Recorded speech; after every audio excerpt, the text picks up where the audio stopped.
Eh bien le bonjour et bienvenue sur ma chaîne. Alors oui, je suis censé consacrer cette chaîne pour mes projets IRL. Vu que je vois à quel point cette chaîne commence à prendre de la poussière, je me suis dit, pourquoi ne pas parler de mes passions? Et en l'occurrence, ma première passion, c'est les chars de Seconde Guerre mondiale.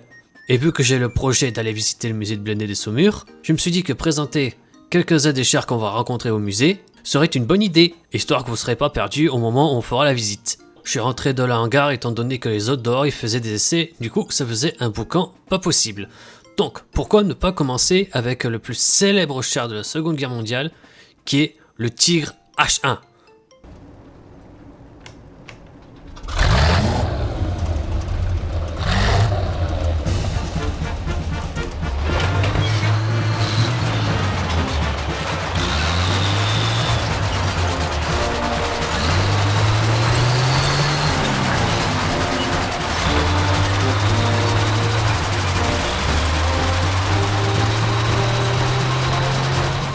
Vous l'avez tous vu au moins une fois dans un film, que ce soit Il faut sauver le soldat Ryan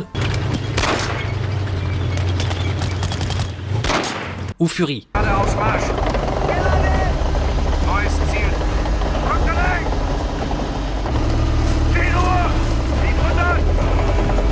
Le Tigre 1 est tout simplement le premier char lourd de l'histoire de la Seconde Guerre mondiale. Alors si je précise Seconde Guerre mondiale, c'est parce qu'il y en a eu d'autres. Ce n'est pas officiellement le premier char lourd.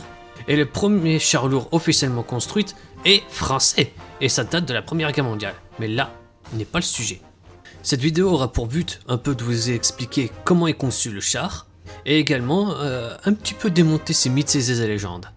Le Tigre a été avant tout construit autour d'un canon, le fameux canon de 88 mm qui se situe juste là, c'est ce gros truc là.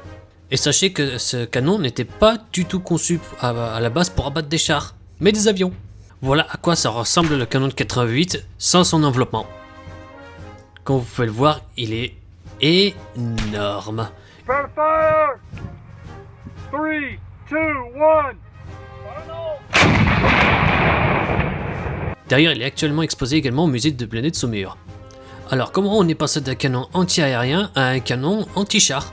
Eh bien, c'est tout simple. On le doit à un certain général Rommel, qui a eu la bonne idée de pointer ce canon dévastateur en direction de nos alliés.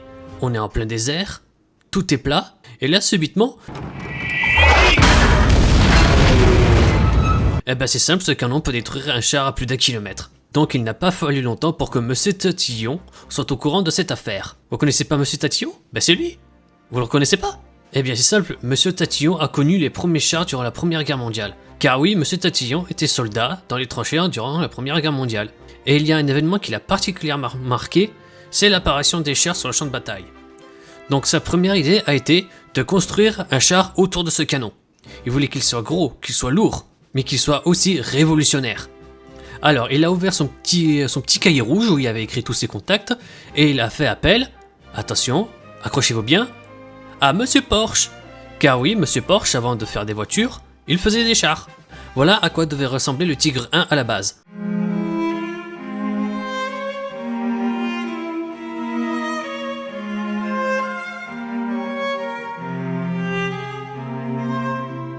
Ah forcément c'est autre chose. Mais il remplissait les critères. Imposant, lourd et révolutionnaire. Voire même trop révolutionnaire. Non seulement d'avoir deux moteurs de 10 cylindrés, il avait également des générateurs électriques. Ce qui fait techniquement le premier char hybride de l'histoire.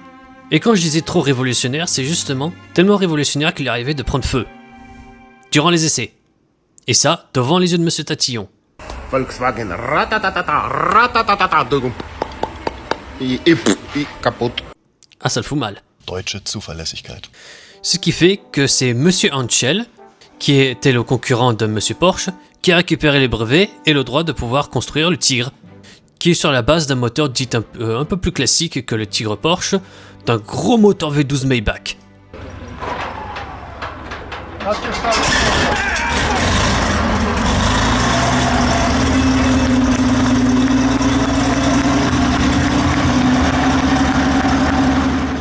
Alors autant vous dire que ça consomme autant qu'un Scania V8. Surtout que ce moteur propose 650 chevaux et propulse ce monstre de 57 tonnes à plus de 40 km/h. Alors sur terrain plat, faut pas exagérer non plus. Sinon il fait en moyenne du 25-30 km/h sur des terrains dites lambda. De la boue, les marées, enfin voilà, tout ça quoi. Et Monsieur Anchel va aussi apporter sa petite touche d'ingéniosité, notamment au niveau des suspensions. Comme vous pouvez le constater, il y a au moins 3 rangées de galets. Des galets qui chacun pèsent en moyenne 60 kg. Donc je vous raconte pas la maintenance qu'il faut faire pour aller chercher le dernier galet s'il est caché au fin fond de la galaxie.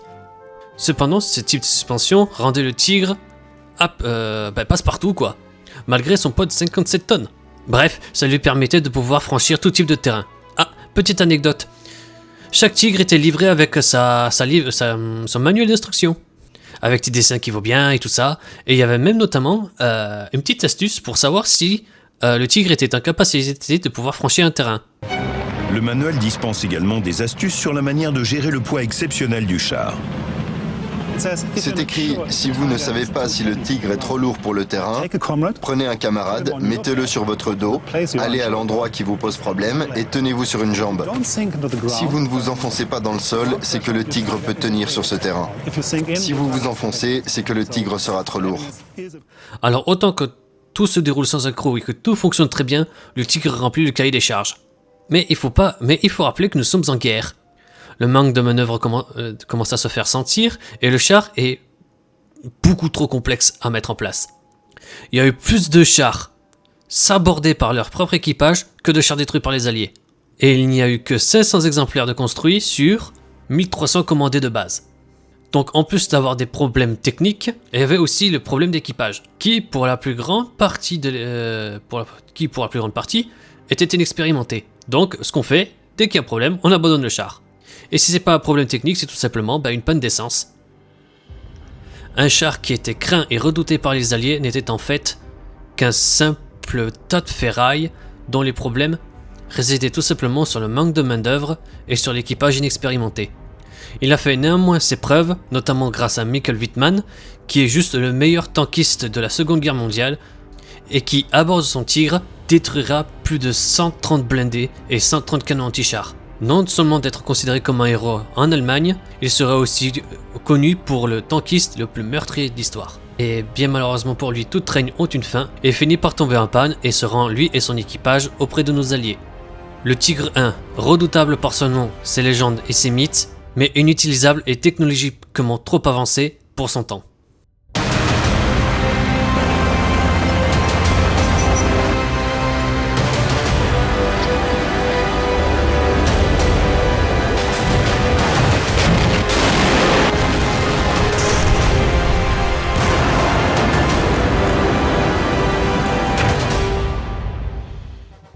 Voilà, j'espère que ça vous a plu. J'ai fait en sorte de simplifier le plus possible afin que d'être compréhensible. Alors, je n'ai préparé aucun texte, j'ai fait ça de tête, donc je pense que c'était une grosse erreur. Mais il y a tellement de choses dont on pouvait parler sur ce char que c'était un peu trop chaud de tout parler. Bref, pour la prochaine vidéo, je serai mieux préparé. Donc on va dire que cette vidéo-là était une phase de test. Tu bluffes, Martoni. Il bluffe. Pas sûr. Si, il bluffe là, ça se voit tout de suite. Sur ce, merci de m'avoir écouté et regardé, et on se retrouve sur le champ de bataille. Mais vu comment je vois J'ai glissé, chef. que cette chaîne commence à prendre la poussière, je me suis dit pourquoi pas l'alimenter avec Ce que tu dis n'a aucun sens. et vu comment je vois Je parle pas très bien l'égyptien. C'est Medouine et Réocomete. je me suis dit que Zen.